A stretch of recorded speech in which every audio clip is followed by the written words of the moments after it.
बहरूपी रानी। कौन है असली रानी? राजा जब अपने राज्य में भ्रमण कर रहा था तब उसे गरीब बच्चों के साथ खेलते दिखाई दी कुसुम। कुसुम को देखते ही राजा उस पर मोहित हो गया। रंग रूप में कोई ऐसी बात नहीं थी। एक साधारण सी दिखने वाली लड़की थी, लेकिन उसकी सादगी और भोलेपन ने राजा को आकर्षित किया। खेलते समय कुसुम का पैर एक कांटों की झाड़ी में जा घुसा। कुसुम के माँ बाप का कोई पता नहीं था। जिस माँ ने उसे पाला था वो भी इस दुनिया में नहीं रही, तो वो इस राज्य के गांव में उनके ही किसी दूर के भाई के यहाँ आ गई। उसे क्या पता था कि उसकी किस्मत उसे कहाँ ले जा रही है। राजा ने कुसुम को देखते ही विवाह का फैसला ले लिया। कई राज्यों की राजकुमारी उनसे विवाह करने के लिए आतुर थी, लेकिन राजा का दिल आया तो कुसुम की मासूमियत पर। राजा ने विवाह का प्रस्ताव भिजवा दिया। कुसुम के संबंधी को विश्वास नहीं हुआ कि इस अभागन लड़की पर कैसे भगवान की कृपा हो गई। कुसुम ने विवाह के पूर्व राजा को एक पत्र लिखा। उसमें लिखा था कि हम आपको अभी राजा की तरह देखते हैं। विवाह के बाद आप हमें कुछ समय देंगे जानने के लिए तो अच्छा होगा। राजा और कुसुम का विवाह हो गया। कुसुम की जैसी मर्जी थी राजा ने वैसा ही किया। कुसुम को समय दिया। राजा के विवाह की चर्चा अब हर राज्य में होने लगी। एक साधारण सी लड़की से राजा ने क्यों विवाह किया, ये सवाल सबके मन में था। जबकि राजा के लिए कई सुंदर रानी विवाह प्रस्ताव भेज चुकी थी। विवाह उत्सव हर दिन मनाया जा रहा था। गांव और पास के गांव के लोग रानी को देखने और तरह तरह के खेल तमाशे देखने आने लगे।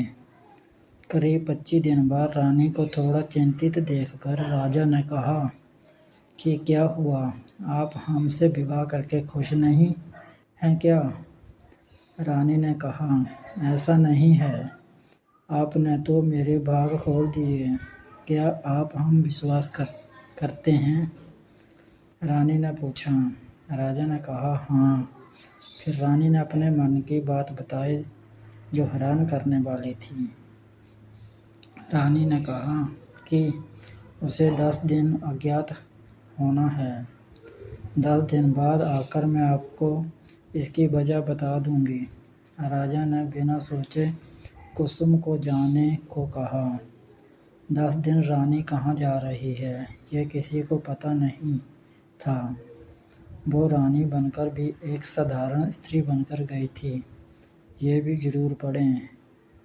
रहस्य में किताब जो मांगो वो देती थी किताब, मगर 10 दिन बीत गए। राजा अपने दरबार में बैठा है और चेहरे पर हवाइयाँ उड़ी हुई हैं। उसके सामने रानी, लेकिन एक नहीं बल्कि 2 हूबहू एक ही जैसी। दोनों में तिल मात्र का फर्क नहीं था। राजा ने देखकर कहा कि अभी भी समय है। आप दोनों को मैं एक अवसर देना चाहता हूँ। आप में से एक ही हमारी असली रानी है, दूसरी या तो कोई बहरूपी है या कोई और शक्ति।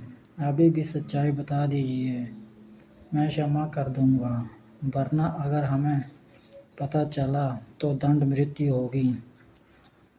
दोनों यही कह रही थी कि वो हैं असली रानी। पूछे गए सवालों का जवाब भी दोनों ने एक सा बता रही थी। फिर राजा ने एक अंतिम प्रश्न पूछा कि बताओ, 10 दिन के लिए कहाँ गई थी? उनमें से एक रानी तो चुप रही। दूसरी ने कहा कि जैसा कि मैंने आपको बताया था कि इसकी वजह मैं आकर बताऊंगी, तो मैं अपना वादा पूरा करती हूँ। मैं अनाथ थी, लेकिन जब से मुझे समझ आई है तब से मैंने ये ज़रूर सोचा कि काश मैं अपने माँ पिता से मिल पाती। मुझे कुछ गुप्त पत्र मिल रहे थे जिसमें मेरी माँ का पता था। अब जबकि मैं रानी बन गई तब हर कोई मुझे अपनी पुत्री बनाना चाहेगा। इसलिए मैंने वहाँ जाकर उनसे भेंट की और सारी पूछ परख करने के बाद ही मैंने माना कि वो मेरी असली माँ है और मैं उन्हें अपने साथ यहाँ लाई हूँ। बस आपकी आज्ञा की प्रतीक्षा कर रही थी।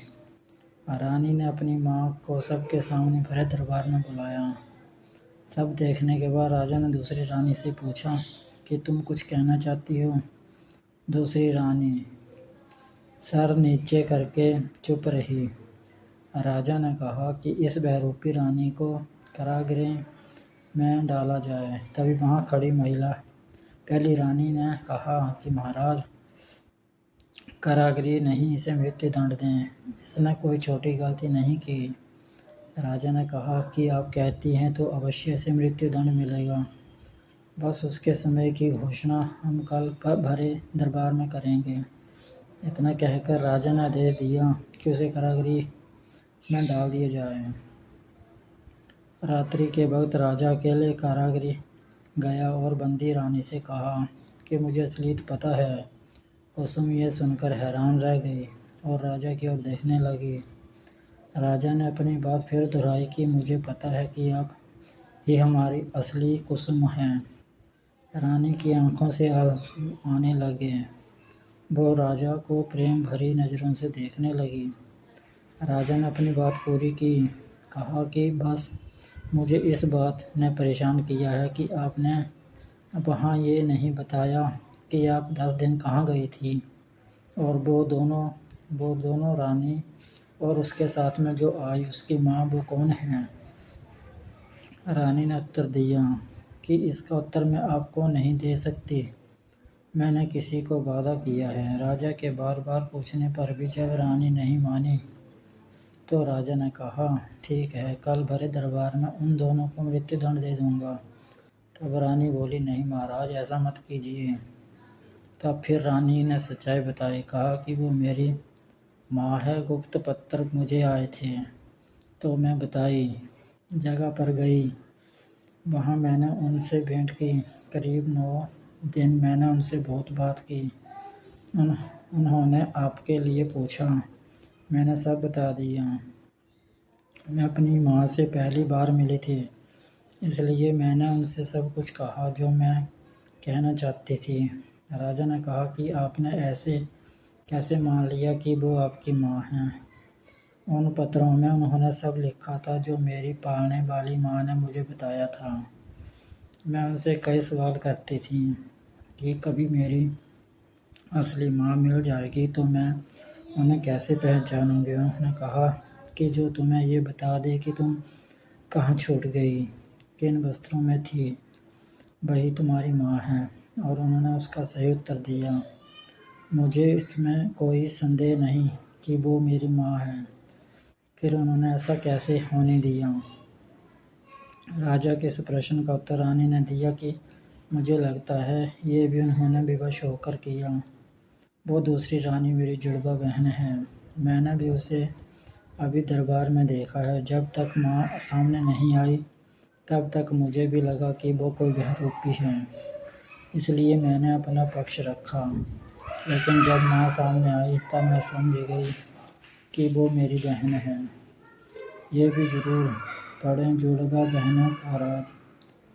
मेरी माँ ने मुझसे वचन लिया था कि मैं उनके बारे में किसी से ना कहूँ, ना ही वो मेरे साथ आई कहाँ कि अगली बार ज़रूर चलूँगी। अब मुझे समझ आया कि उन्होंने ऐसा क्यों किया। मेरी उस बहन के दबाव में जैसे ही मैं रानी बनी उसे लालच आया होगा और ये सब किया। मैं आपसे विनती करती हूँ, जो जैसा है उसे वैसा ही रहने दीजिए। मेरी माँ ने पहली बार मुझसे कुछ मांगा है। अब उसके लिए मुझे अपने प्राण देना पड़े तो मैं दूंगी। राजा ये सब बातें सुनकर उस समय वहाँ से चला गया। भरे दरबार में फिर बंदी रानी खड़ी, साथ दूसरी रानी भी अच्छे वस्त्रों और आभूषणों में थी। माँ खड़ी थी लेकिन मुंह नीचे करके। राजा ने कहा, बहरूपी रानी को 3 दिन बाद सबके सामने मृत्यु दंड दिया जाएगा। इतना सुनकर माँ का दिल आखिर पिघल गया। भरे दरबार में जाकर उसने बंदी रानी को गले लगा लिया। रोते रोते कहने लगी, नहीं महाराज, यही है आपकी असली रानी, इसे ये सजा मत दीजिए। राजा ने कहा, हमने कहा कि बहरूपी रानी, हमें पता है ये हमारी असली रानी है। इतना कहकर राजा ने उस दूसरी रानी जुड़वा बहन को बंदी बनाने का आदेश दिया। पूछा कि बोलो, तुमने ऐसा क्यों किया? उस जुड़वा बहन का नाम सरिता था। उसने कहा कि जब से मैंने होश संभाला है मिला ही क्या है, ना रूप है ना धन है। माँ भी हमेशा इसे याद करती थी, ना होकर भी ये हमारे बीच में थी। उस दिन अगर इसकी जगह मैं जुड़ जाती तो ये सब मेरा होने वाला था, लेकिन जब इसे देखा तो मुझसे रहा नहीं गया। ये यहाँ राज करे और मैं एक गुमनाम जगह रहूं। ये महलों में जो मैं झोंपड़ियों में आखिर ऐसा भी क्या विशेष दिखा उसमें जो मुझ में नहीं? मुझसे भी विवाह कर लीजिए। राजा ने कहा, इतने सालों बाद तुम्हें अपनी बहन दिखी और तुमने ये सोचा, बड़े दुर्भाग्य की बात है। सिपाहियों, राजा के बोलने के पहले ही रानी ने बीच में कहा, महाराज आप इन्हें कृपा करके क्षमा करें। मेरे खातिर महाराज बोले, देखो, जिसे तुम मृत्यु दंड देने वाली थी वो तुम्हारी जान की भीख मांग रही है। यही फर्क है तुम दोनों में। रानी ने अपनी माँ को वहीं रुकने को कहा लेकिन वो नहीं मानी। कहा कि उसको समझाना होगा। उन्हें यकीन है कि वो भी एक दिन अपनी बहन से प्रेम करेगी। ये सब होने के बाद रानी ने एकांत में राजा से पूछा कि आपको कैसे ज्ञात हुआ कि मैं ही आपकी रानी हूँ? हम दोनों बहनें तो एक सी हैं। राजा ने कहा कि मनुष्य की वाणी और मुंह झूठ बोल सकते हैं, दिखावा कर सकते हैं, लेकिन उसके पैर नहीं। रानी ने अपने पैर देखे और वो समझ गई। रानी के पैरों के पंजे में अभी भी उन कांटों और पत्थरों की रगड़ के निशान थे